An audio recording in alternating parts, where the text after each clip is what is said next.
दोस्तों मैं हूं असद खान और आप मेरा YouTube channel top 10 technical tips देख रहे हैं। दोस्तों आज मैं आपको जो बाइडेन की कुछ हिस्ट्री और कुछ अहम वादों के बारे में बताएगा कि उसने अमेरिकी आवाम के साथ क्या वादे किया है।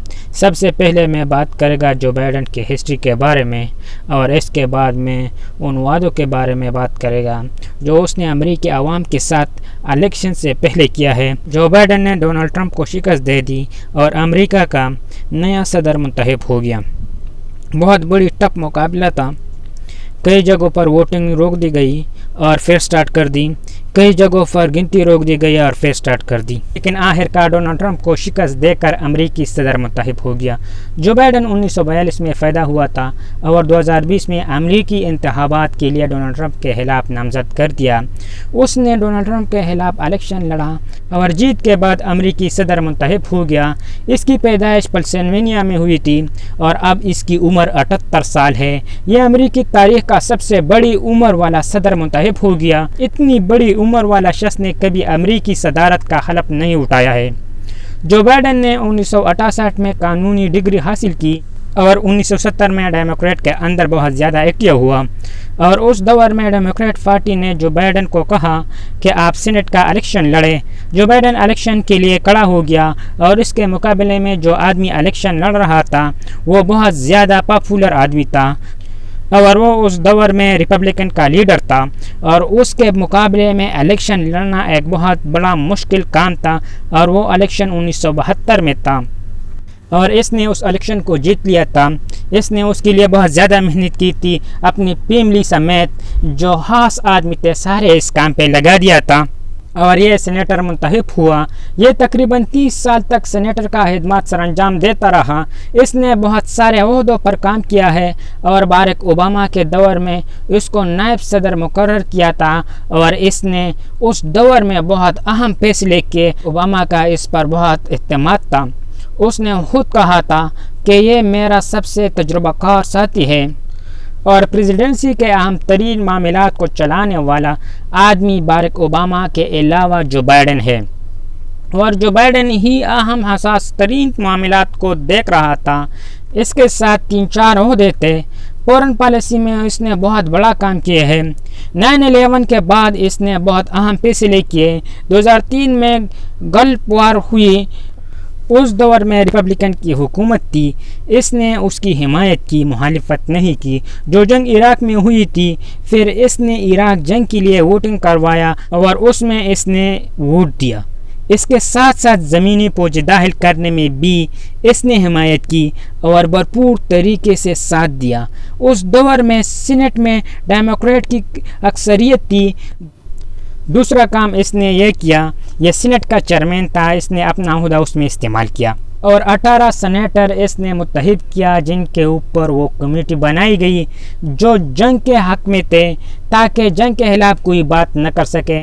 2009 में यह नायब सदर बना तो इराक से फौजें निकालने के लिए अमेरिका ने फैसला किया तो उस वक़्त बहुत बड़ी मुश्किल से फौजें निकाली और फिर इसने उसमें मदद की।